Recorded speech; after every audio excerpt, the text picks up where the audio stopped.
우리가 예레미야서의 말씀을 가지고 우리가 예레미야서를 중심으로 말씀을 나누는 건데요. 오늘 말씀의 제목이 잠깐의 징계라고 하는 제목이죠. 징계긴 징계인데 왜 잠깐이냐는 겁니다. 왜 잠깐의 징계다라고 얘기하는지 우리가 좀 이해할 필요가 있는데요. BC 586년에 남유다가 망하잖아요. 우리는 망했다 그러면 망한 건 끝난 거잖아요. 더 이상 소망이 없는 거잖아요. 그러나 하나님 보실 때는 유다의 멸망이 끝이 아니라는 겁니다. 오히려 잠깐의 징계예요.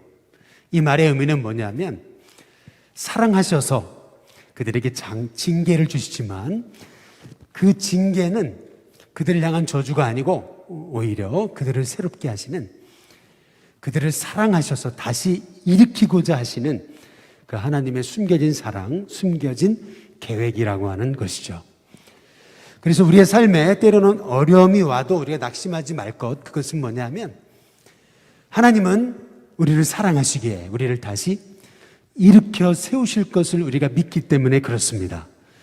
그래서 오늘 말씀은 이 남유다의 멸망사에 관한 말씀, 동시에 그때 활동했던 예레미야 선지자, 그리고 남유다가 망할 때 오히려 너무 박수치며 기뻐했던 동족이었던 그 에돔 족속의 멸망을 예고한 그 오바댜 선지자에 관한 그런 말씀들을 우리가 함께 오늘 나누겠는데요.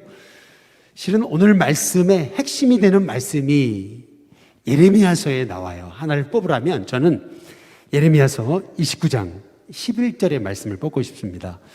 여기 예레미야 29장 11절에 보시면 여호와의 말씀이니라 너희를 향한 나의 생각을 내가 아나니 평안이요. 뭐가 아닙니까?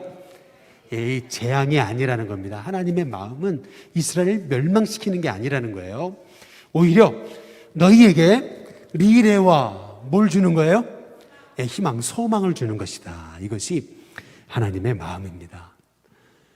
망하게 하시는 것 같지만 그건 망하는 게 아니라는 거예요. 오히려 하나님이 새롭게 하시고자 잠깐 징계하시는 거다라고 하는 것을 우리 하나님께서 말씀하시는데요. 그래서 예레미야 29장에 이 환난당한 자, 망한 이 유다가 회복되는 방법까지 알려주세요. 그게 예레미야서 29장 12절에 14절이죠. 너는 내게 부르짖으며 내게 와서 기도해라. 그러면 내가 너희의 기도를 어떻게 한다고요? 들을 것이다. 온 마음으로 나를 구하고 찾으면 내가 만나주겠다. 이렇게 말씀하시잖아요. 그래서 14절 보면은 너희들이 지금 고통당하여 재앙당하는 것 같지만 다시 너희들을 모아 사로잡혔던 그곳에서 돌아오게 할 것이다. 여러분, 이게 하나님의 마음입니다. 하나님은요, 우리를 멸망시키시는 것을 기뻐하지 않으세요. 하나님의 본심은 우리가 회복되는 것이죠. 다시 믿음 안에 회복돼서 일어나서 복의 통로로 삼으시고자 하시는 것이, 그것이 하나님의 마음입니다. 저와 여러분 가운데 이 하나님의 마음을 우리가 이 유다의 멸망, 그리고 그때 활동했던 이 예레미야 선지자의 마음을 통해서 깨달아 알아서 우리의 죄를 깨닫고 다시 회복되고 일어나는 은혜가 있기를 주님의 이름으로 축복합니다. 우리가 지난 시간에 이제 그렇게 마지막까지 이스라엘을 일으키기 위해 발버둥 쳤던 그 마지막 성군 요시야에 대해서 우리가 함께 살펴봤잖아요. 요시야의 죽음을 전후로 해서 어떻게 선인이 이렇게 악인에게 짓밟힘을 당하는데 하나님 침묵하십니까? 바로 그때 활동했던 선지자가 하박국이고 또 스바냐 선지자였다는 것을 우리가 함께 살펴봤죠. 이제 오늘은 요시야, 그 이스라엘의 성군이었던 이 요시야가요, 이제 609년에 이제 죽게 되죠. 이제 그리고 나서 남유다는 굉장한 소용돌이에 빠지게 돼요. 사실은 요시야가 죽은 다음에 남유다는 멸망한 것과 다름이 없어요. 먼저는 애굽의 통치를 받고 애굽의 식민지가 되는 거고요. 사실은 그리고 바벨론의 식민지가 되는 거예요. 그러다가 586년에 아예 망해버리는 거죠. 그래서 요시야 이후에 유다 땅에는 왕이 4번 바뀌거든요. 그 4번의 역사를 오늘 이렇게 자세하게 설명을 드릴 수 없지만 그냥 한눈에 보시라고 여러분께 이렇게 프린트물로 그 예레미야서와 관계된 주요 연대다 해가지고 제가 2장짜리 이렇게 프린트물을 여러분께 드렸습니다. 이거를 보시면서 성경을 보시면서 여러분들이 이렇게 잘 이해하시면 좋을 것 같고요. 제가 이거를 한눈에 보기 좋게 설명을 드리면은 이렇습니다. 앞에 여러분이 스크린을 보시면은요. 609년에 요시야가 죽죠. 그랬을 때 백성들이 요시야의 아들 여호아스를 왕으로 세워요. 근데 여호아스는 딱 3년 통치합니다. 3개월 통치합니다. 그 이유는 뭐냐면 애굽이 봤을 때 여호아스는 요시야를 그대로 닮았다고 생각하는 거예요. 그래서 애굽에 반역할 거로 생각해서 여호아스를요 애굽으로 끌고 가 죽여버리고 대신 여호야김을 왕으로 세우는 거예요. 원래는 여호야김의 본래 이름은 엘리야김이에요. 그런데 여호야김으로 이름을 바꿔버리는 거예요. 식민 통치를 하니까 옛날에 우리나라도 이름 다 바꿔버렸잖아요. 창씨개명 했잖아요. 마찬가지로 애굽도 이스라엘을 통치하면서 왕의 이름까지 바꿔버렸어요. 그런데 참 재미난 게 있어요. 그게 뭐냐면은 잘 보세요. 609년에 여호아스가 유다의 왕이 돼서 3개월 통치하죠. 그리고 다음에 여호야김이 11년간 통치해요. 근데 597년에 바벨론이 내려와 가지고 이 여호야김을 이제 결국에는 이렇게 포위를 해 가지고 예루살렘을, 그래서 결국에는 여호야김이요 의문사로 죽어요. 의문사로. 성경에는 안 나오는데 이 여호야김이요 아마도 백성들이 여호야김을 죽인 것 같아요. 그리고 나서 백성들이 여호야킨을 왕으로 세웁니다. 그런데 바벨론이 예루살렘을 에워쌌다가 이제 결국 여호야긴까지 사로잡거든요. 그리고 나서 또 왕을 바꿔요. 애굽이 남유다의 왕을 여호아스에서 여호야김으로 바꾼 것처럼 3개월 만에 똑같이 바벨론이 이스라엘을 점령하더니 여호야긴을 폐위시키고 여호야긴을 바로 바벨론으로 포로로 끌고 가고 그리고 시드기야를 대신 왕으로 세우거든요. 본래에 여러분 프린트물에 나와 있지만 시드기야의 이름은 마따니아입니다. 근데 이 마따니아를 또 이름을 바꿔요. 창씨개명을 한 겁니다. 그래가지고 시드기야로 이름을 바꾼 거예요. 누가 바꾼 거냐면 바벨론이 바꾼 거예요. 그래서 너무나 공통점이 있잖아요. 여러분 보세요.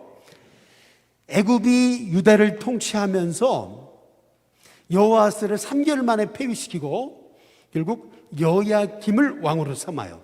근데 11년 통치했어요. 여호야김이. 그런데 여호야긴을 바벨론이 3개월 만에 폐위시키더니 시드기야가 몇 년 통치해요? 11년 똑같아요. 그리고 시드기야 제11년째 586년에 남왕국 바로 유다가 멸망합니다.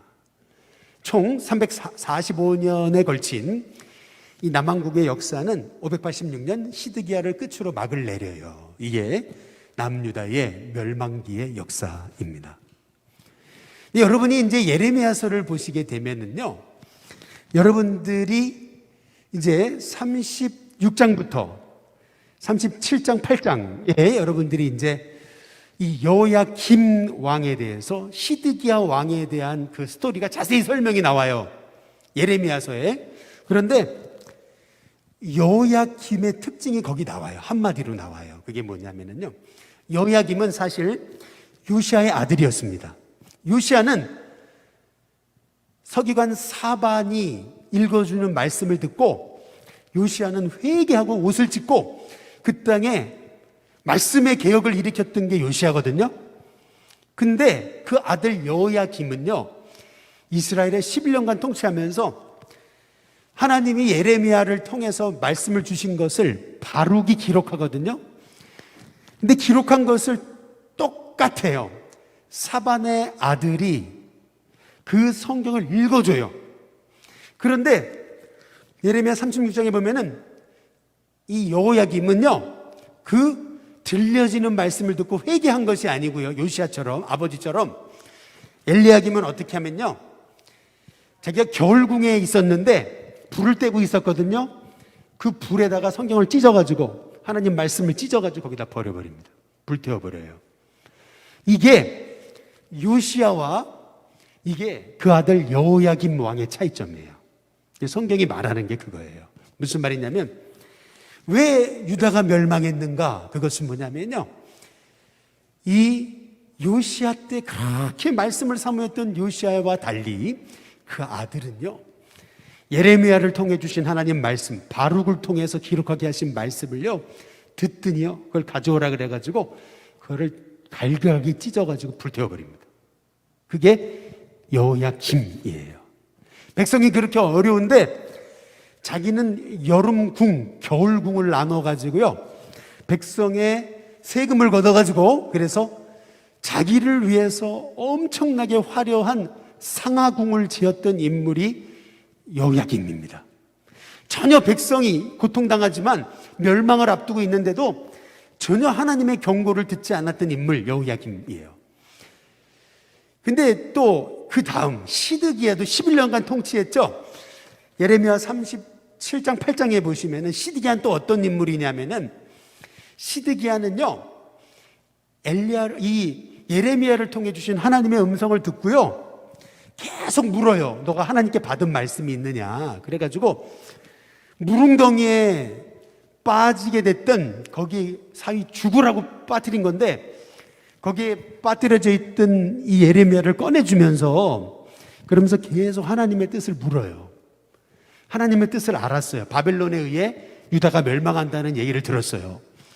그런데 그때 시드기야가 했던 말이 뭔지 아세요? 예레미야에 보면 38장에 이렇게 나옵니다. 절대 너와 나가 만났다는 거 얘기하지 말라고, 비밀로 붙이라고. 그러면서 했던 말이 뭐냐면, 유다 백성이 두렵다는 거예요. 예, 여러분, 이게 시드기야의 모습입니다. 성경에 예레미야서에서 증언하고 있는 시드기야의 모습. 쉽게 말하면 이런 겁니다. 예레미야를 관통하는 두 개의 말씀이 있어요. 그게 뭐냐면은 예레미야 17장 5절에서 6절에 보면은요, 이렇게 얘기합니다. 무릇 사람을 믿으며 육신으로 그 힘을 삼고 마음이 여호와에게서 떠난 그 사람은 뭘 받아요? 저주를 받아나. 하나님 의지하지 않고요, 하나님에게서 그 마음 떠난 사람 저주를 받는데, 어떤 인생 같냐면 사막에 뭐 같아요? 떨기나무 같다. 예. 좋은 일이 오는 것을 보지 못한다. 예. 이제 이렇게 말해요. 근데 반면에 예레미야 17장 7절에서 8절에 보면 이렇게 얘기합니다. 무릇 여호와를 의지하고 그 여호와 하나님을 의뢰하는 그 사람은 어떻게 돼요? 복을 받는다. 그는 곧 물가에 심겨진 나무처럼 아무리 가무는 해도 걱정이 없고 결실이 그치지 않은 것과 같다. 이렇게 예레미야 17장에서 실은 예레미야를 관통하는 이 말씀이 주어집니다. 실은 이 사람 의지하고 혈육으로 권력을 삼고 하나님 마음에서 떠난 사람들이 누구냐면 그 유다의 마지막 왕들이었던 거예요. 그렇게 나라가 풍전등화의 위기에 있는데 그렇게 피를 토하며 말씀을 전하는 예레미야의 말을 듣지 않는 거예요. 한 사람은 아예 성경을 찢어버리고요, 한 사람은요, 음성을 듣고도 나와 너랑 만났다고 얘기하지 말라. 이유는 사람이 두렵다. 이걸 했던 사람이 시드기야입니다. 결국 시드기야는 바벨론에게 붙잡혀가지고요, 안 붙잡히려고요, 나중에 포위됐다가요, 도망쳐요. 광야로 도망치다가요, 이 바벨론 그 군사들에게 붙잡혀가지고요, 끌려와가지고 바벨론 느부갓네살 앞에서 눈이 뽑히고요, 두 아들이 죽는 것을 보고요, 그리고 끌려가가지고 이 바벨론 땅에서 감옥에서 죽습니다. 얼마나 하나님 의지하지 않은 인생이 사막의 떨기나무 같은 인생이었는가 라고 하는 것을 성경이 말해주고 있는 거거든요. 이 예레미야서가요, 여러분, 사실은 오늘 이게 50분으로 참 부족한 말씀이에요. 근데 그 이유는 뭐냐면요, 성경에서 가장 긴 성경이 뭘까요? 예레미야서입니다. 예, 예레미야서. 이 성경에 보면 소선지서가 12권이 나오거든요. 뭐 하박국, 여러분 요엘, 스바냐 다 읽으셨잖아요. 오바댜, 요엘 다 읽으시고 계시는데 이 소선지서 12권을 합해도요 예레미야보다 짧아요. 예. 아니 그럼 창세기가 더 길잖아요. 아니에요. 예레미야가 창세기보다 길고요, 심지어는 이사야보다 길어요. 이 예레미야는요 히브리 단어만 몇 단어냐면요 21,673단어입니다. 네. 그렇게 길다고 하는 창세기도요 2512단어밖에 안 돼요. 이 예레미야가 성경에서 가장 긴 성경입니다. 네. 그래서 어찌 보면은 이게 굉장히 드릴 말씀이 많지만 오늘은 이 예레미야서를 통해서 우리가 꼭 봐야 되는 것을 중심으로 좀 봤으면 좋겠는데요. 실은요, 이렇게 나라가 풍전등화의 위기 속에서 이스라엘 백성에게 돌아와야 산다. 그리고 바벨론에게 항복하는 게 지혜다. 그래서 포로로 끌려가도 그곳에서 은혜 아래 감사하면서 믿음을 지키는 게 사는 길이다 라고 얘기한 사람이 예레미야입니다. 그래서 예레미야는요 나라가 어려운데 우리에게 공격해 들어오는 바벨론에게 항복하라 그러니까 예레미야는 말씀 전하면서 매국노가 돼버린 거예요. 매국노로 그렇게 취급받았던 인물이 예레미야입니다.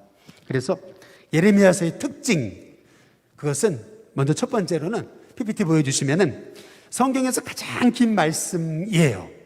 예. 그리고요 이 예레미야는 아나돗 출신입니다. 이 아나돗 출신이라는 얘기는 뭐냐면요 아비아달이라고요 아도니아를 다윗의 후계자로 세우려고 했다가 결국에는 이렇게 저주를 받았던 인물이 이 아비아달이거든요. 근데 이 아나돗 출신이라는 얘기는 예레미야가 이 아비아달의 후손이고 결국 엘리의 후손이라는 얘기예요. 예레미야 1장 1절에 이제 힌트를 주고 있어요. 이 말의 의미는 뭐냐면요 예레미야는요 몰락한 제사장 가문에서 태어난 인물이에요.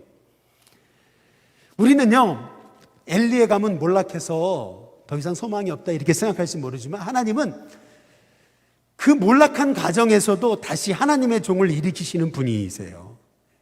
그렇다고 본다면요 우리 인생의 잠깐의 징계, 이 잠깐의 징계로 우리가 낙심할 필요 없어요.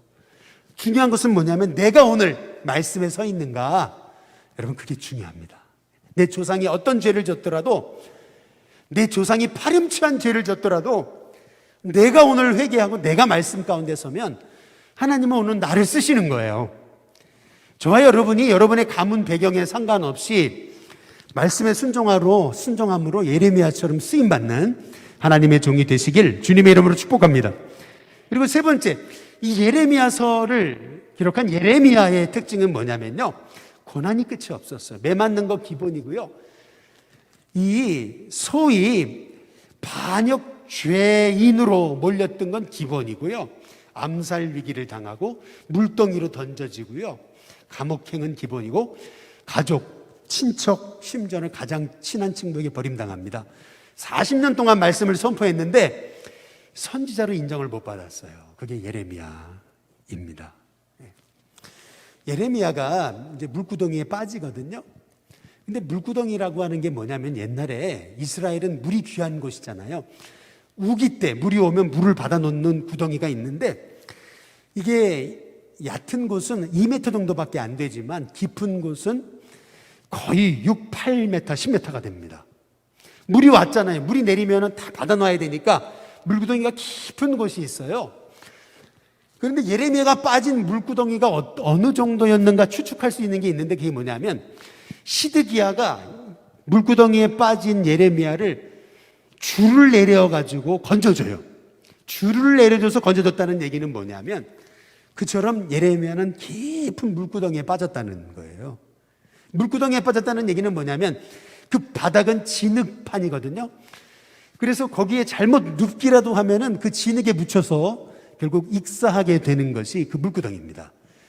예레미야는 그 물구덩이에 빠져가지고 고난당해요. 그래서 나중에 시드기에게 하는 말이 뭐냐면 여기서 빼달라고. 나 죽을까 하노라 이렇게 얘기합니다. 이 말의 의미는 뭐냐면 예레미야의 그 선지자의 삶이 얼마나 고달프고 어려웠는가 라고 하는 것을 볼 수가 있어요. 꼭 나를 따라오려거든 자기 십자가를 지고 나를 따라야 된다 말씀하신 그 예수님의 말씀을 그대로 순종한 사람이 아닐까라고 하는 생각을 갖습니다. 다들 사역하면은요 그러고 싶은 게 다들 소망이잖아요. 이번 여름 성경학교를 하지만 뭐 아이들이 막 구름대처럼 몰려오고 싶잖아요. 그리고 내가 하는 것을 통해서 막 부흥해가지고 결국 다니면서 막 간증하고 막 내가 이렇게 했더니 교회가 부흥했더라 막 이거 하고 싶은 게 모든 사역자의 소망 아니겠어요?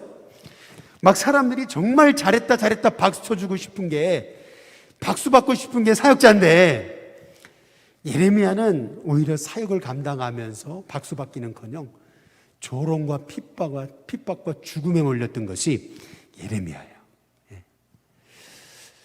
정말 이 예레미야서를 읽어가면서 우리가 예레미야처럼 순종할 수 있을까? 예레미야처럼 끝까지 사명 감당할 수 있을까? 중도 포기하지 않을 수 있을까? 라고 하는 생각을 갖게 하는 게 예레미야서입니다. 예레미야 1장 4절에서 5절에 보면 예레미야의 사명이 나오죠. 근데 여기서 중요한 게 있겠습니다. 5절에 보니까 너를 하나님이 예레미야에게 얘기합니다. 모태에 짓기 전에 너를 알았다. 이렇게 얘기하잖아요.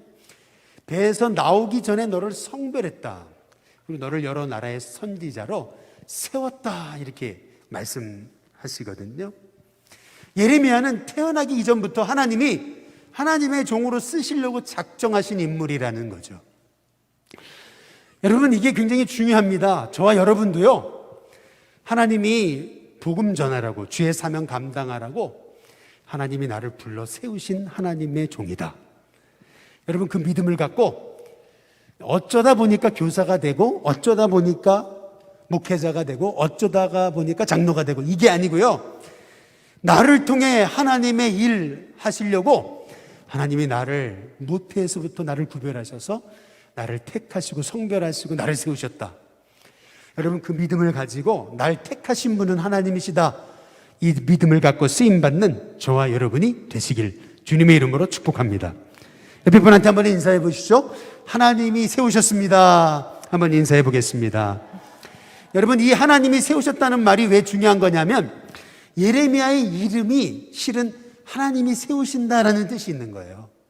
하나님이 세우셨잖아요. 그러니까 그 많은 고난 중에도 낙심하지 않고 끝까지 40년 동안 변함없이 60세가 넘도록 사명 감당했던 게 예레미야예요. 여러분 예레미야서를 이제 뒷부분을 읽다 보시면은 어떤 모습이 나오냐면요. 예레미야는 말씀 전하다가 감옥에 붙잡혀서 감옥에서 유다가 망하는 걸 봅니다. 유다가요, 예레미야가 감옥에 있을 때 멸망해요. 멸망했을 때 바벨론 사람들이요, 유다 백성들 다 끌고 포로로 끌고 가거든요. 근데 포로로 끌고 가다가 예레미야에 대한 얘기를 들어요. 그리고요, 바벨론 사람들이요, 유다 백성은 이스라엘을, 이 예레미야를 감옥에 가뒀는데 오히려 바벨론 사람들이 예레미야를 풀어줘요. 그리고 네가 진짜 선지자다 그렇게 축복해 주면서요, 우리와 같이 가자, 바벨론으로 같이 가면 너에게 은금 그리고 높은 명예를 주겠다 이렇게 얘기합니다. 진심이었어요. 회유하는 게 아니고요, 진심이었어요. 바벨론의 느부갓네살 왕으로부터 전갈이 와가지고 예레미야에게 같이 바벨론으로 가면 너는 높은 지위를 얻는다, 은금 부경화를 얻는다 그랬어요. 근데 너가 선택하라 그랬더니요, 예레미야는요 그 멸망당한 그 유다의 멸망당한 백성들과 함께 남습니다. 바벨론 쫓아가지 않아요. 자기 영광을 위해서 백성들 걷어차지 않아요. 자기를 그렇게 죽이려고 했던 백성들과 함께 유다에 남아요. 그러다가 이 예레미야는 애굽으로 끌려가가지고 거기서 인생을 마감합니다. 예. 여러분 그게 예레미야의 인생이에요. 참 끝까지 신실하게 살았던 인물, 그게 예레미야예요. 참 예레미야처럼 살 수 있을까? 예레미야처럼 사명 감당할 수 있을까라고 생각되는 부분입니다. 예레미야의 사명이 있다면 그것은 예레미야 1장 10절에 보면 6가지로 얘기합니다. 뽑고 파괴하고 파멸하며 넘어뜨리며 건설하고 심게 하였다, 이렇게 얘기하는데요. 이 6가지 사명을요, 다음 PPT 보여주시면은 이래요. 6가지지만 3개씩 이렇게 한 개씩 짝을 이루어서 셋이 될 수 있어요. 뽑았어요. 그러면 마지막에 뭐예요? 다시 심죠. 파괴했어요. 그러면 마지막에 뭐예요? 다시 건설하죠. 이게 예레미야의 사명이, 파멸해서 넘어뜨렸어요. 그러면 다시 건설해서 심게 하는, 이것이 예레미야의 사명인 것으로 우리는 볼 수가 있는 거예요. 저는 목회지마다 가는 곳마다 꼭 하나님이 부흥해야 되는 곳으로 보내셨던 것 같아요. 건축은 안 시켰어요. 그런데 꼭 교회 건축 끝나고 부흥해야 되는 곳, 제가 무곡에 갔을 때도요, 각 건축 끝났어요. 그리고 부흥해야 되는 자리에 갔고요, 춘천중앙교회 갔더니 본당 지었어요. 그리고 막 부흥해야 되는 자리 가게 하시더라고요. 가는 곳마다 다 저에게 맡겨진, 자신에게 맡겨진 사명이 있는 것 같아요. 예레미야는 뽑고 파괴하고 파멸하며 넘어뜨리는 사명이 있는 거예요. 무슨 말이죠? 그게요, 뽑고 파멸하고 파괴하고 넘어뜨리는 사명이 쉬운 게 아니에요. 왜요? 듣고 싶은 얘기 전하는 게 아니고 들어야 될 얘기 전해야 되잖아요. 사람들은 다 듣고 싶은 얘기 듣고 싶어 하는 거죠. 근데 듣기 싫어하는 얘기하면은 비난받잖아요. 그러나 예레미야의 사명은 뭐냐면 백성들이 들어야 될 얘기를 했더라는 거예요. 제가 이제 주일 설교를 하잖아요. 근데 우리는 그냥 성경, 우리 큐티에 나온 본문 순서대로 하거든요. 오늘도 골로새서를 한 것은 이 골로새서가 새벽 큐티 순서기 때문에 그대로 한 거예요. 근데 어떨 때는요, 그냥 안 하고 싶을 때가 있어요, 사실은. 딴 거 하고 싶을 때가. 왜냐면은 이 말씀이 전하기에는 너무 힘들어요, 사실. 괴로울 때가 있어요. 때로는 이 말씀대로 제가 못 살기 때문에. 또 이 말씀은 긍정적인 말씀이기보다는 막 책망해야 되는 말씀이기 때문에 굉장히 어려울 때가 있어요. 넘어갈까? 딴 거 할까? 늘 그런 고민이 있을 때가 종종 있어요. 그런데 그럼에도 불구하고 하나님 주신 말씀이니까 전하는 거죠. 내 말 전하지 않기 위해서요. 그 말씀 전할 때는요, 누가 혹시 오해하지 않을까 이런 생각할 때가 있어요. 왜? 그러려고 한 게 아니고 주어진 말씀이기 때문에 제가 전하는 건데, 주어진 말씀 전하는 것 때문에 오해하지 않을까라고 하는 그런 마음의 부담감은 있지만, 그럼에도 불구하고 주신 말씀이기 때문에 전하는 거예요. 내 얘기 안 하려고요. 어떨 때는 굉장히 말씀 전하는 게 힘들 때가 있어요, 사실은요. 오늘같이 이렇게 복음적인 말씀을 전해야 될 때 특별히 실은 굉장히 한 주 동안 기도 많이 했어요. 그런데 마찬가지로 예레미야는요, 자기가 하고 싶은 말 한 게 아니에요. 하나님이 전하라 하신, 입에 넣어주신 말씀을 전했을 뿐이에요. 근데 그것 때문에 고통받는 거죠. 왜냐? 백성들이 회개하지 않으니까. 예레미야가 외쳤던 말씀의 핵심은 뭐냐면요, 예레미야 2장 13절이에요. 보시면 이스라엘 백성 2가지 악을 행했다 그러잖아요. 그게 첫 번째 뭐냐면 생수의 근원된 나를 버린 것, 그리고 스스로 웅덩이를 판 것인데, 그 웅덩이는 물을 가두지 못할 터진 웅덩이래잖아요. 그래서 예레미야 2장 19절에 보면은 네 인생의 진짜 고통이 뭔지 아냐? 내가 하나님을 버림과 내 속에 나를 경향이 없는 것이 고통이다. 이 하나님의 마음을 예레미야가 전한 거죠. 참 이런 말씀, 백성들이 듣기 싫어하는 말씀 전한다는 게 얼마나 힘든 거겠어요? 그러나 이게 사명자의 모습이에요. 사명자는 결국 하나님이 하라고 하시는 걸 해야 되는 거예요. 전 요새 기도하는 게 있어요. 이제 지역전도 하다 보니까요, 하나님 제게 계속 감동으로 주시는 게 있어요. 그게 뭐냐면은 남대문 선교예요. 우리가 이신교회가 남대문 앞에 있잖아요. 그런데 정작 우리는 남대문 선교를 안 해요. 거기 2만 상인이 있어요. 그런데 우리는 남대문을 향해 선교를 못하고 있는 하나님, 제 마음에 부담감을 주세요. 그냥 비켜가고 싶어요. 그냥 남대문 들어가가지고 어떻게 전도해야 될지 아직 잘 모르겠어요. 그런데 그곳에 훅고 다니면서 막 예수님 믿으라고 어떻게 해야 되나 막 고민이 많아요. 그런데 제 마음에 계속 하나님이 부담감을 주세요. 너 전도한다며, 너 여기 선교한다며, 그래 놓고 왜 남대문은 너 안 하냐? 하나님 그런 마음을 주세요. 요새 계속 부담감을 주십니다. 그렇다면 사명자라면 순종해야죠. 그래서 후반기에 남대문 선교할 수 있게 해달라고 지금 기도하고 있습니다. 우리 일신교회 성도님들, 듣고 싶은 말씀이 아니고 들어야 될 말씀 들으시기를 주님의 이름으로 축복합니다. 그래서 예레미야가 하는 말이 뭐냐면 예레미야 3장 12절에 배역한 이스라엘아 돌아오라는 거예요. 근데 하나님 얘기하시잖아요. 나의 노한 얼굴을 너희에게로 향하지 않겠다. 나는 국률이 있는 자라 노를 한없이 품지 아니한다. 하나님 마음이잖아요. 그렇죠? 하나님은요, 화내기 위해서 화내시는 분이 아니에요. 백성을 돌아오라고 그들을 잠깐 징계하시는 것 뿐이에요. 안 돌아오니까. 돌아와야 되는데 안 돌아오니까. 그렇죠?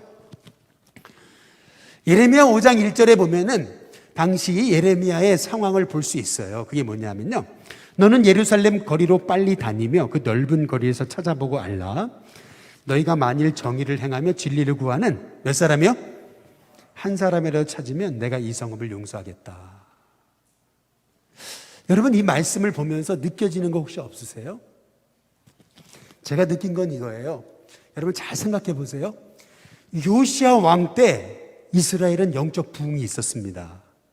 요시야를 통해 율법책을 발견하고 요시야는요, 회개하고 백성들을 주님의 자리에 돌아오게 했어요. 그러다가 아주 무기토 전투에서 참 허망하게 죽잖아요.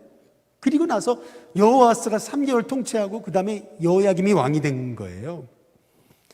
그러면 보세요. 지금 이게 예레미야서 5장 1절은 이 여호야김 시대라고 볼 수 있는데 불과 1년 전에 요시야를 통해서 부흥운동이 있었어요.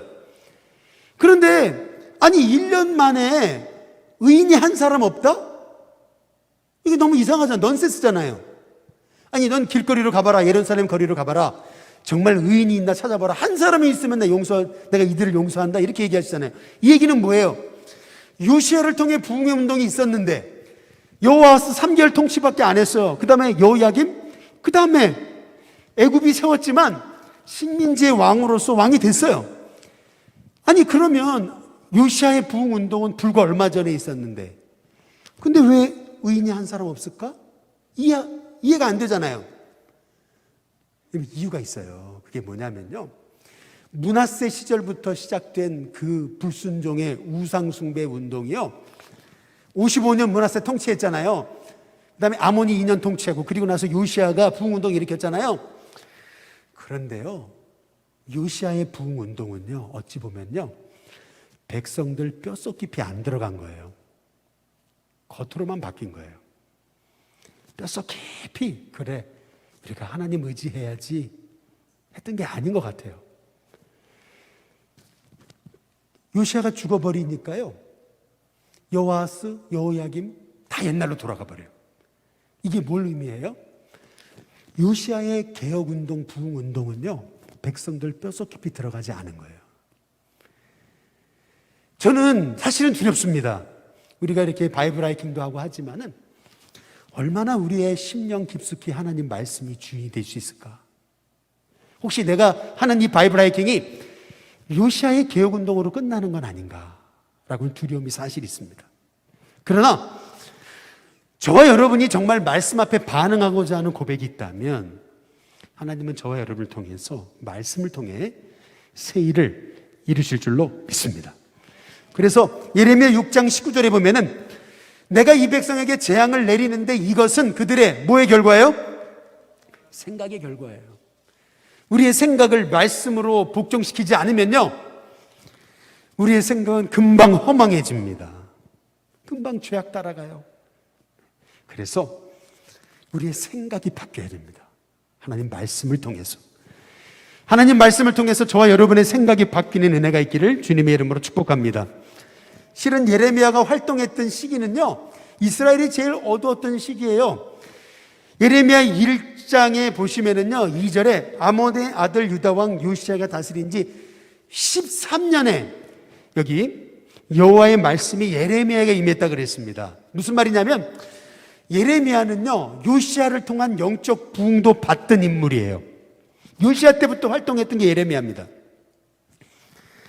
그렇다면은요, 지금 예레미야는요, 요시야가 허망하게 죽는 것도 보고요, 요시야가 죽고 나니까 여호야김이 통치하면서 그 땅이 다시 우상으로 돌아가는 모습을 예레미야는 본 거예요. 그러면서 예레미야는 하나님 앞에 한탄하는 거예요. 이제 그만하고 싶어요. 이 사역 안 하고 싶어요. 그냥 포기하고 싶어요. 그냥 주저앉고 싶은 거예요. 예레미야라고 늘 말씀 안에 서서 늘 그냥 환경에 상관없이 주님만 바라보며 사역할 수 있었을까요? 그도 사람인데요. 너무 낙심이 되고 절망이 되고 하나님 안 하고 싶어요. 이제 그러니까 예레미야가 하나님 앞에 한탄하는 게 예레미야 12장 1절에 나와요. 뭐라고 나오냐면 거기 나오잖아요. 12장 1절 말씀 보시면 내가 주께 질문하옵나니 악한 자의 길이 어찌 형통하며 반역한 자가 다 평안함은 무슨 까닭입니까? 아니 저렇게 악을 행하는데 너무 잘 되는 저 사람들 하나님 도대체 뭐 한 겁니까? 의롭게 살려고 하는 사람들은 어려움을 당하고 말씀대로 살려고 하는 사람들은 그렇게 고난당하는데 저렇게 악을 행하며 형통한 사람은 어찌 된 겁니까? 하나님 앞에 원망합니다. 근데 그때 하나님이 예레미야에게 주신 음성이 뭔지 아세요? 여러분 이게 예레미야서에 어찌 보면 너무나 중요한 말씀입니다. 굉장히 시적인 말씀인데 그러나 굉장히 중요한 말씀이에요. 이게 뭐냐면 예레미야 12장 5절입니다. 만일 내가 거기 빨간 앞에 줄만 같이 한번 읽어보겠습니다. 같이 읽습니다. 시작. 만일 내가 보행자와 함께 달려도 피곤하면 어찌 능히 말과 경주하겠느냐. 이게 무슨 말이냐면요, 내가 사람과 함께 달려도 이렇게 피곤하면 어찌 말과 함께 달리겠느냐. 우리 예수님의 말씀이에요. 이 말씀의 의미는 뭐냐면요, 앞으로는 더 힘든 일이 있을 텐데 너 이 작은 일 때문에 낙심하면 어떻게 내가 너에게 준 사명 마지막까지 감당할 수 있겠냐, 이 얘기입니다. 여러분 우리의 삶 속에 힘든 일이 많죠. 그러나 힘들다고 낙심하고 절망해 있는 우리에게 하나님은 말씀하세요. 너 그렇게 작은 일 때문에 낙심하면 내가 널 더 귀하게 쓸 건데 너가 나중에 귀하게 쓰임받을 때 더 큰 어려움이 오면 어떻게 할 거냐. 우리 하나님이 말씀하고 계시는 거예요. 작은 일, 또 내 삶에 참 이해되지 않는 부조리한 일들 보여도요, 여러분 낙심하지 마시기를 주님의 이름으로 축복합니다. 아마 예레미야가 이렇게 대답했을 거예요. 이제 주와 함께 달려가겠습니다. 이제 그렇게 고백했을 거예요. 그 다시 한번 예레미야 12장 5절 PPT를 다시 보여주시면 참고라고 돼 있죠. 이렇게 절망하고 있는 예레미야에게 주신 하나님의 음성은요, 토기장이의 비유입니다. 그게 예레미야 18장에 나와요. 우리는 이 토기장이의 비유가 생뚱맞을지 모르지만요, 이런 거예요. 예레미야 당시에는요, 동네마다 토기장이의 집이 있었어요. 여러분 우리가 토기의 발견이라고 하는 게 이게 별거 아닌 것처럼 여길지 모르면요, 유목민들은요 토기라는 게 없었잖아요. 근데 토기가 발견되면서 거기에다 음식도 담을 수 있죠. 음식도 저장하죠. 이 토기라는 게 얼마나 대단한 위대한 발견인지 몰라요. 이 신석기 문화가 이제 생겨지게 된 거죠. 이 토기장이의 집이라고 하는 거는요, 이스라엘 곳곳에 있었어요. 예레미야 당시 마을마다 있었어요. 하나님이 예레미야를 토기장이의 집으로 보내시는 거예요. 가봤더니요, 그냥 진흙이에요. 형체도 없고 모형도 없는 진흙인데 그 진흙을 가지고 토기장이가요, 작품을 만들어요. 근데 가만히 보니까요, 토기장이의 뜻대로 만드는 거예요. 근데 이렇게 보니까요, 작품을 만들었어요. 근데 마음에 안 들어요. 그러면 어떻게 해도 토기장이가 깨버려요. 내던져 깨버려요. 그러면 그게 끝이 아니고요, 다시 시작하는 거예요. 새로운 걸 만드시는 거죠. 예레미야가 깨달은 거예요. 그렇구나. 우리는 진흙과도 같구나. 하나님 손에 있구나. 이제 예레미야가요, 이제 깨닫게 되는 거예요.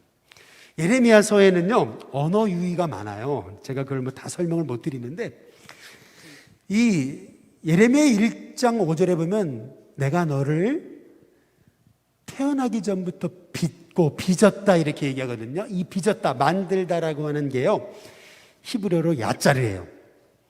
그런데 토기장이라고 하는 뜻이 뭔지 아세요? 히브리어로 요제르입니다.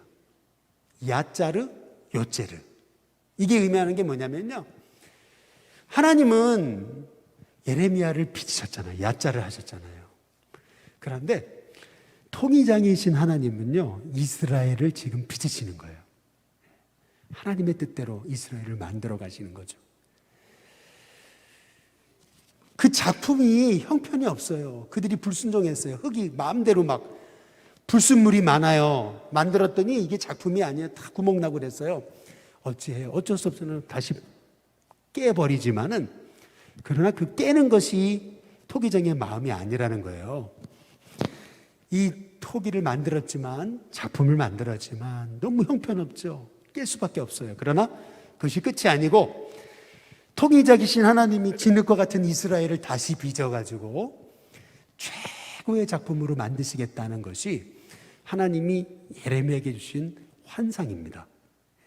마찬가지로 저와 여러분도 하나님이 하나님의 뜻대로 빚어가심을 기억할 때, 지금 내 삶의 모습이 조금 내가 이렇게 마음에 들지 않고, 하나님 이게 뭐예요? 라고 하는 생각이 들더라도요, 그냥 맡기세요. 여러분의 인생 진흙과도 같아요. 토기장이신 하나님의 손에 있어요. 그냥 다 맡기고 그분이 내 안에 있는 불순물을 제거하시고 새롭게 하실 때 그냥 맡기세요. 순종하세요. 그러면 결국 하나님이 나를 최고의 작품으로 빚어가실 것이기 때문에 토기장이신 하나님이 나를 최고의 작품으로 만들어 가실 줄로 믿습니다. 근데 오늘 말씀에서 여러분, 예레미야서에서 조금 시간은 갔지만 꼭 짚고 넘어가는 게 있어요. 그게 뭐냐면요, 예레미야에서 특별히 다른 성경에 나오지 않은 너무나 중요한 하나님의 모습이 있어요. 그게 뭐냐면 예레미야 13장 15절부터 11절에 끝에 부분에 보면은요, 17절 하나님의 말씀입니다. 나의 심령이 너희의 교만으로 말미암아 은밀한 곳에서 어떻게 한다고요? 다시요. 은밀한 곳에서 어떻게 한다고요? 울 것이다. 여호와의 양떼가 사로잡힘으로 말미암아 눈물을 흘려 뭐 하신다고요? 통곡하신다. 다른 성경에 안 나와요. 예레미야에만 나옵니다. 하나님의 모습이 어때요? 백성에게 벌을 주시지만 실은 하나님은 몰래 은밀한 곳에서 혼자 우신다는 거예요. 아파하시는 하나님. 백성의 멸망을 바라보며 잘됐다 이놈들아, 그래 죄짓더니 니들 한번 싸다 맛 좀 봐라, 이게 아니고요, 하나님은 백성을 벌하시면서도 혼자 은밀한 곳에서 우시는 하나님, 그분이 나의 하나님이시라는 거예요. 그게 예레미야 14장 17절에 또 나옵니다. 거기 보면 너는 이 말로 그들에게 이르라. 예레미야에게 얘기하는 거죠. 하나님이 하나님 자신에 대해 얘기하는 겁니다. 내 눈이 밤낮으로 그치지 아니하고 눈물을 흘리리니 이는 처녀 딸 내 백성이 큰 파멸 중한 상처로 말미암아 망함이라. 여기 잘 보세요. 하나님의 눈이 밤낮으로 그치지 않고 눈물을 흘리신다예요. 여러분, 이게 하나님의 마음이에요. 하나님의 마음을 가장 잘 알았던 선지자가 예레미야입니다. 기다머리 가조라고 하는 일본의 신학자는 하나님을 아픔의 하나님이라 그랬어요. 근데 반면에 아리스토텔레스는요, 그리스 철학의 가장 최고봉이라고 하는 아리스토텔레스는 이런 얘기를 했습니다. 신은 부동의 동자라 그랬어요. unmoved mover 이렇게 얘기했습니다. 이게 의미하는 게 뭐냐면요, 하나님은요, 어떻게 완벽하신 하나님이 아파하실 수 있냐는 거예요.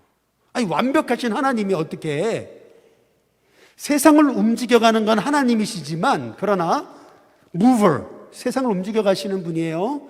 그러나 완벽하시기 때문에 unmoved, 전혀 감동받지 않아요. 전혀 아파하지 않으세요.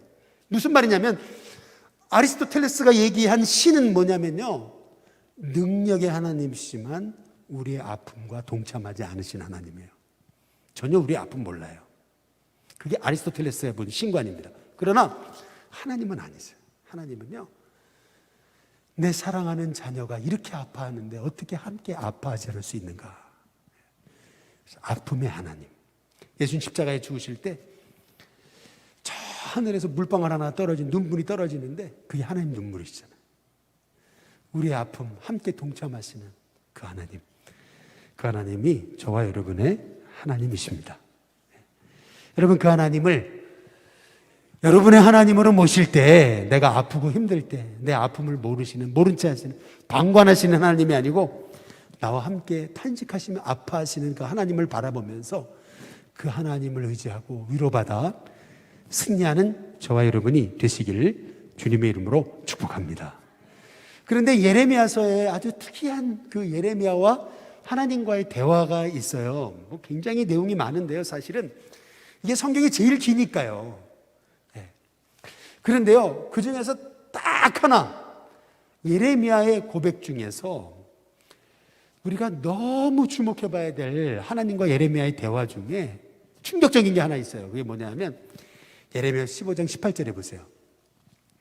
예레미야가 얘기하는 거예요. 뭐냐면, 나의 고통이 계속하며 상처가 중하여 낫지 않으면 어찌 됨이니까. 하나님, 내가 하나님의 뜻과 계획을 이루는 데 있어 말씀 전하다 보는데 너무 상처받고 있는데 이 상처가 안 났습니다. 상처가 안 나요, 하나님. 이제 그러면서 예레미야가 뭐라고 그러는 거냐면요, 아니, 주께서는 내게 대하여 물이 말라서 속이는 신의 같은 분 아닙니까? 이렇게 얘기하는 거예요. 이게 무슨 말이냐면요, 이게 성경이 어렵죠. 그러나 이스라엘의 상황을 보면 여러분 이해가 돼요. 뭐냐면 사막 같은 데는요, 물이 흐르다가 물이 말라버리면은요, 멀리서 보면은 그 물이 흐르는 것 같아요. 물이 흘렀던 곳이니까. 근데 가까이 가보면요, 물이 없어요. 아니, 멀리서 봤을 때 물이 흐르는 것 같은데 가까이 가보니까 물이 다 말라 있거든요. 마찬가지로 하나님 그러신 분이라는 거예요. 아니, 물이 있을 줄 알았는데 가봤는데 물이 없는 것처럼 하나님 날 속이신 거 아니냐고. 하나님 거짓말의 하나님 아니냐고. 왜 날 부르셔가지고 이게 상처가 끊이지 않게 하시는 거냐고. 여러분, 이게 예레미야의 고백입니다. 네, 신기하죠. 하나님은 그 예레미야를 들었어 가지고요, 끝까지 하나님의 말씀을 선포하게 하세요.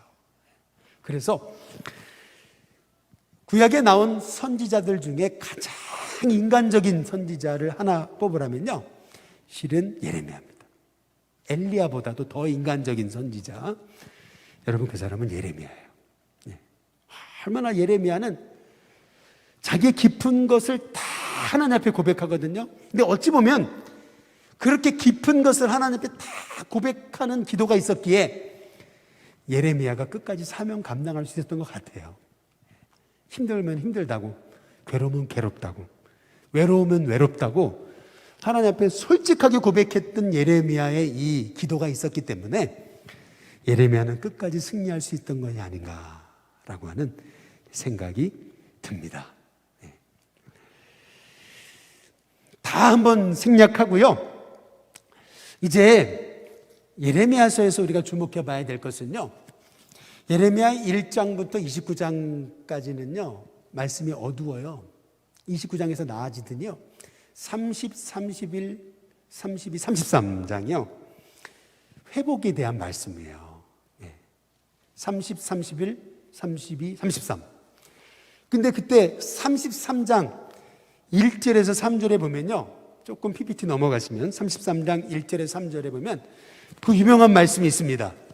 33장 1절에서 3절, 다음 PPT를 넘겨보시면요, 예레미야가 아직 시대 뜰에 뭐 했을 때요? 갇혔을 때에, 이렇게 얘기하잖아요. 예레미야는요, 감옥에 갇힌 채로 유다의 멸망을 보잖아요. 예레미야는 말씀 전하다가요, 결국 감옥에 갇혀요.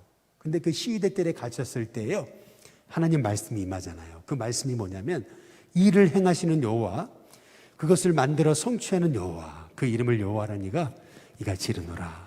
3절 다 함께 읽어보겠습니다. 같이 읽습니다. 시작. 너는 내게 부르짖으라. 내가 내게 응답하겠고 내가 알지 못하는 크고 은밀한 일을 보이리라. 잘 보세요. 가장 낙심해 있을 때 하나님은 예레미야에게 최고의 회복의 비전을 주시는 거예요. 기도할 때 말이죠. 하나님이 얘기해요. 이 일을 만들어 성취하신 하나님. 내 눈에는 절망만 가득하고 소망이 없는 이 땅. 그러나 내가 나의 열심으로 나의 뜻을 이룬다. 하나님이 예레미야에게 말씀하시는 게 예레미야 30, 31, 32, 33장에 나오는 회복의 비전입니다. 그 회복의 비전의 핵심이 뭐냐면 예레미야 33장 14절 15절에 보면은요, 이렇게 나옵니다. 보라, 내가 이스라엘 집과 유다 집에 대하여 일러준 선한 말을 성취할 날이 이른다. 15절. 그날 그때 내가 다윗에게서 한 공의로운 가지가 나게 하리니 그가 이 땅에 정의와 공의를 실행할 것이라. 여기서 끝이 아니라는 거예요. 70년 후에 이스라엘이 다시 회복된다라고는 비전을 먼저 보여주세요. 예레미야 말대로 거기 우리 바로 앞에 PPT를 보여주시면요, BC 539년에 고레세이에서 멸망당하지 않을 것 같은 바벨론이 패망해요. 그러면서 이스라엘이 다 본국으로 돌아옵니다. 예. 여기서 알 수 있는 게 뭐죠? 하나님은요, 이스라엘이 미워서 징계하신 게 아니에요. 회복시키시려고 잠깐의 매를 드셨을 뿐이죠. 그 뜻을 예레미야를 통해서 증거하시는 거예요. 예. 저와 여러분이요, 때로는 인생 속에 절망이 있고 소망이 없어도요, 결국 하나님은 내 인생이 회복되기 원하신다. 다시 일어나기 원하신다. 여러분, 그 믿음을 갖고 승리하시길 주님의 이름으로 축복합니다. 그래서요, PPT 좀 넘겨보시면은 예레미야 52장에 보시면은요, 31절, 33절에 보면요, 이 놀라운 거예요. 예레미야서의 마지막 장 마지막 절이에요. 근데 열왕기하의 마지막 장 마지막 절하고 똑같아요. 성경의 내용이. 이게 무슨 말이냐면 예레미야서는요, 결국 나중에 회복에 대한 메시지로 끝나요. 유다왕 여호야긴 바벨론으로 끌려갔잖아요. 포로로 끌려갔는데 끌려간 지 몇 년이요?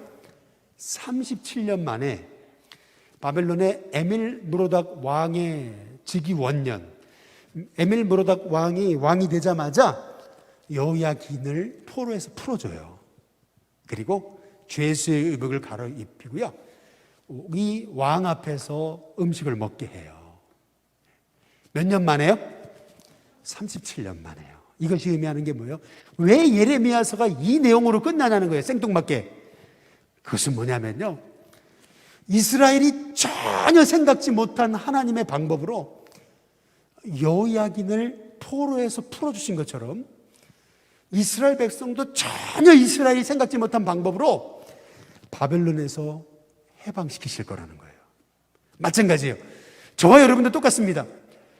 내 인생 안 풀릴 것 같잖아요. 내 인생 끝이 없을 것 같잖아요, 이 고난이. 그러나 하나님은 내가 생각지 못한 방법으로, 하나님은 하나님의 주권적인 역사로 내 삶을 회복시키실 거라는 거예요. 그것이 예레미야서의 마지막 결론입니다. 유다가 망했습니다. 소망 없습니다. 그 절망 가운데 쓰여진 말씀이 예레미야서거든요. 예레미야 애가거든요. 그래서 예레미야 애가 3장 19절에서 22절에 보면 그 절망을 기록한 게 내 고초와 재난, 곧 쑥과 담즙이라 그러잖아요. 그거 생각하면 낙심이 되는데 놀랍죠? 그 낙심, 그 잿더미 가운데서도요, 오히려 소망을 찾아요. 그것은 뭐냐면 하나님의 인자와 긍휼이 무궁하심으로 우린 절대 안 망한다. 아침마다 새로우신 하나님의 은혜가 나를 사로잡기에 우리는 다시 일어난다. 여러분, 그 소망이 있었던 것이 그게 예레미야예요.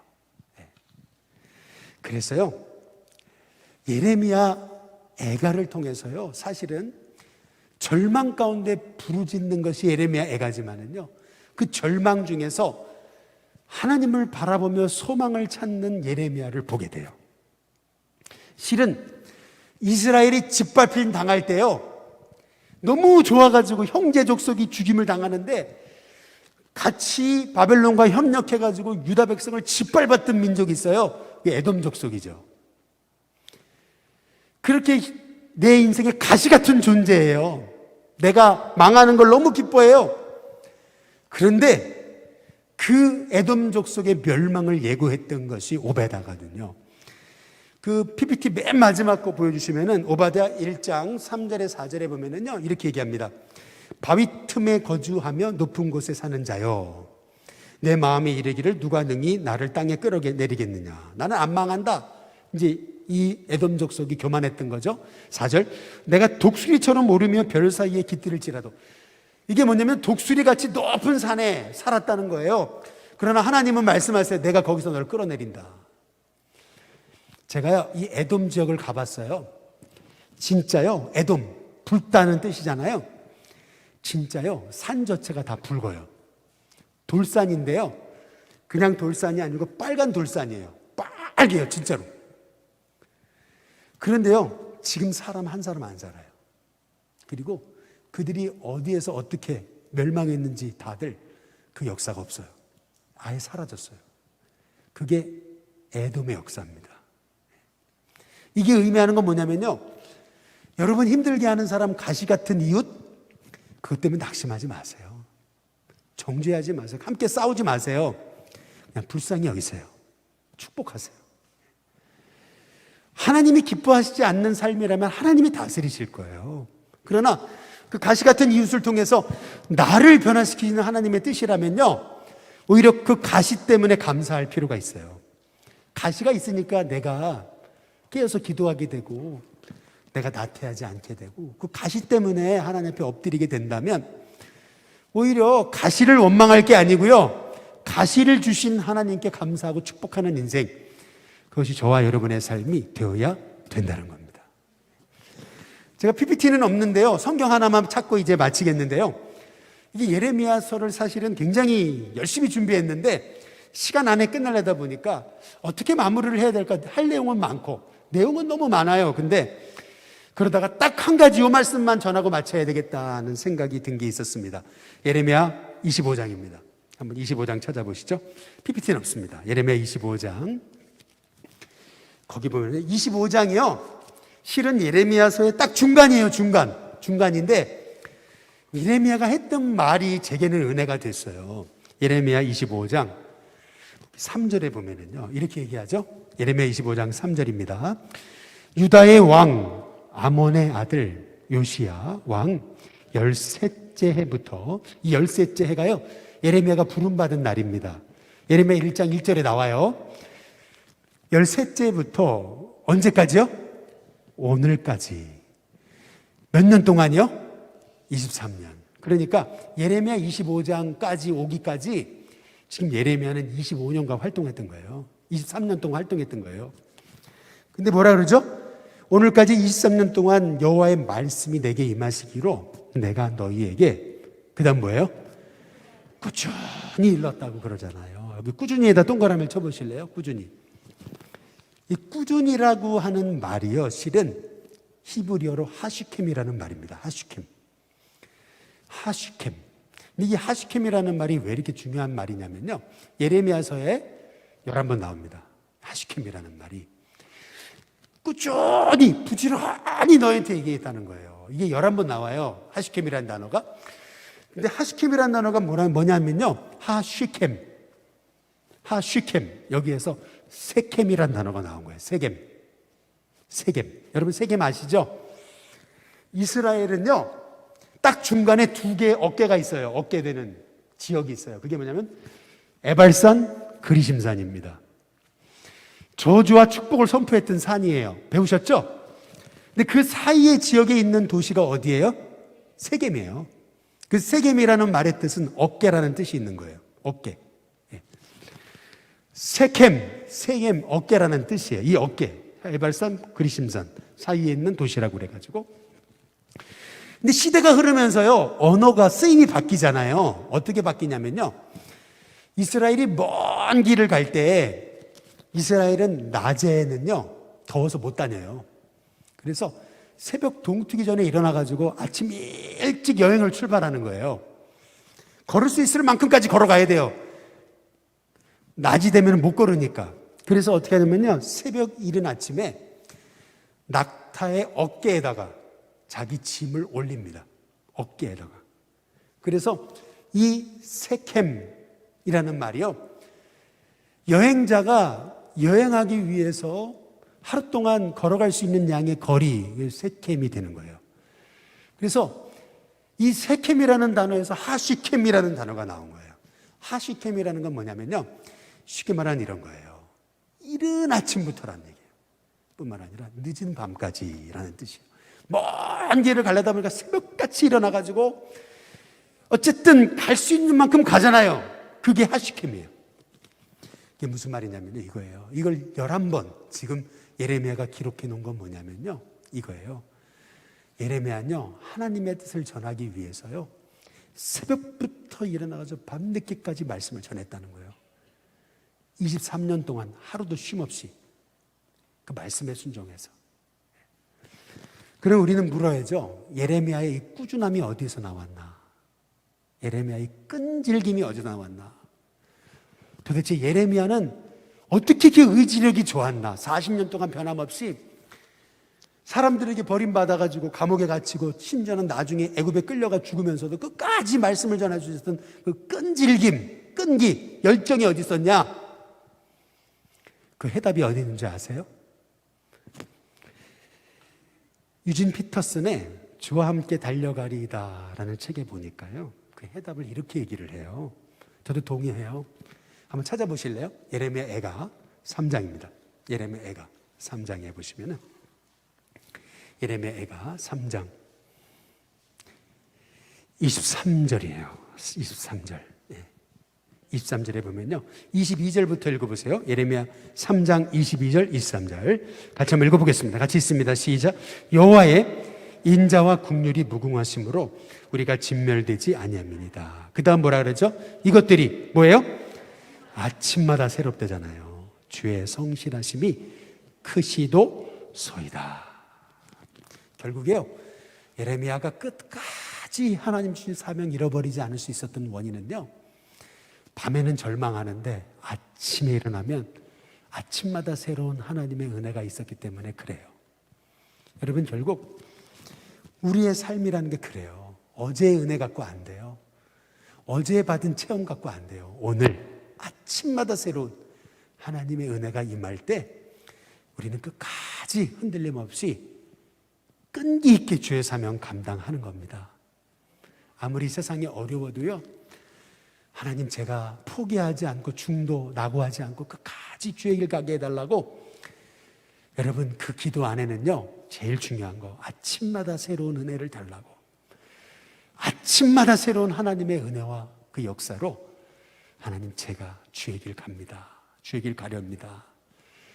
이 아침마다 새로운 하나님의 은혜가 저와 여러분 가운데 부어져서 예레미야처럼 끝까지 끈기 있게 주의 사명 감당하는 하나님의 종들이 다 되시기를 주님의 이름으로 축복합니다.